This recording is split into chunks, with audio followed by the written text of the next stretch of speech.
नमस्कार दोस्तों, मैं डॉक्टर भाई रणदीप सिंह परिहार आपके समक्ष एक बार फिर उपस्थित हुआ हूं और आज मैं बात करूंगा जो इलेक्शन हो रहे हैं और फर्स्ट फेज़ के लिए अब बहुत ही कम समय रह चुका है। तो मैं ये कहना चाहूँगा, भारतीय जनता पार्टी को जो कांग्रेस ने घोषणा पत्र निकाला है, जो इंडिया गठबंधन बातें कर रहा है, उनसे मजबूत, ज़्यादा से ज़्यादा मजबूत गारंटियों के साथ हमें पब्लिक के बीच में जाना चाहिए, जिससे हम जनता को सही मार्ग पर ले आ सकें। क्योंकि जिस तरीके की गारंटियां कांग्रेस और इंडिया गठबंधन दे रहा है, तो मैं ये समझता हूं कि हम उसमें पीछे रह चुके हैं और हद तो ये हो चुकी है कि हम मछली और मीट तक सीमित हो गए हैं। हमें एक नए मैनिफेस्टो के साथ आना चाहिए, जिसमें रोज़गार की बात हो, हर युवा को रोज़गार देने की बात हो, जिसमें बेसहारा लोगों को, जो डिपेंडेबल पर्सन्स हैं, हमने देखा कि उनकी पेंशनें रोकी गई, उनकी पेंशनें रुकनी नहीं चाहिए।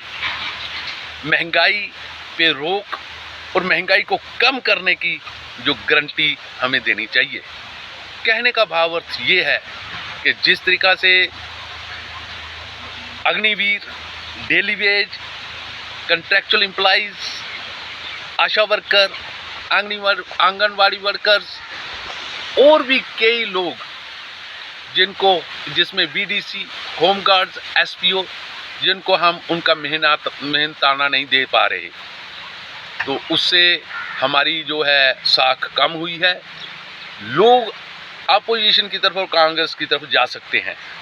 आज ज़रूरत है कि हम डेली वेजरों को पक्का करने की बात कहें, चाहे वो जम्मू के हों, कश्मीर के हों, लद्दाख के हों या हिंदुस्तान के किसी भी कोने में हों। तो हमारी बात का यही लबो-लबाब है कि चापलूसों से हमें बचना चाहिए। जो चापलूसी का हमें शिकार नहीं होना चाहिए। हमें अहंकार छोड़ना पड़ेगा और जो एक आम भारतीय की जो एक समझ है, जो उसकी ज़रूरियात है, उसको सहूलियत देने की बात है, वो बात करनी चाहिए। और जो भ्रष्टाचार की बात है, उसमें कौन अपना कौन पराया, भ्रष्टाचारी तो भ्रष्टाचारी होता है, चाहे वो अपना हो या पराया हो। तो भ्रष्टाचार पे जो हमारी समझ ये है कि भ्रष्टाचारी कोई भी हो, उसको जेल के अंदर होना चाहिए।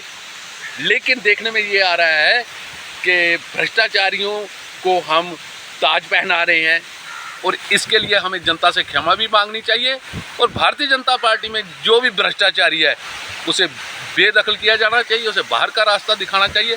तब जाकर जो हमारा एक स्लोगन है 400 पार, हम कर सकते हैं। अन्यथा हार सामने दिख रही है। जीत अगर करनी है तो हमें मजबूत गारंटियों के साथ आना होगा, इन्हीं अल्फाज के साथ कि हमारा जो सेंट्रल लीडरशिप है वो हमारी बातों को सुनेगी। हमारी बातों का मतलब यह है कि जनता की बातों को सुनेगी और एक नए तरीके से जनता के बीच आने का हमें मौका मिलेगा और घर घर जाकर हमारा पैगाम पहुंचना चाहिए, हमारा मेमोरेंडम, हमारा मैनिफेस्टो पहुंचना चाहिए, जिसमें हर युवा को रोज़गार और महंगाई पे रोक लगने की बात होनी चाहिए। इन्हीं अल्फाज के साथ मैं अपनी बात को यहीं समाप्त करते हुए आपको नमस्कार, जय हिंद और सलाम पेश करता हूं।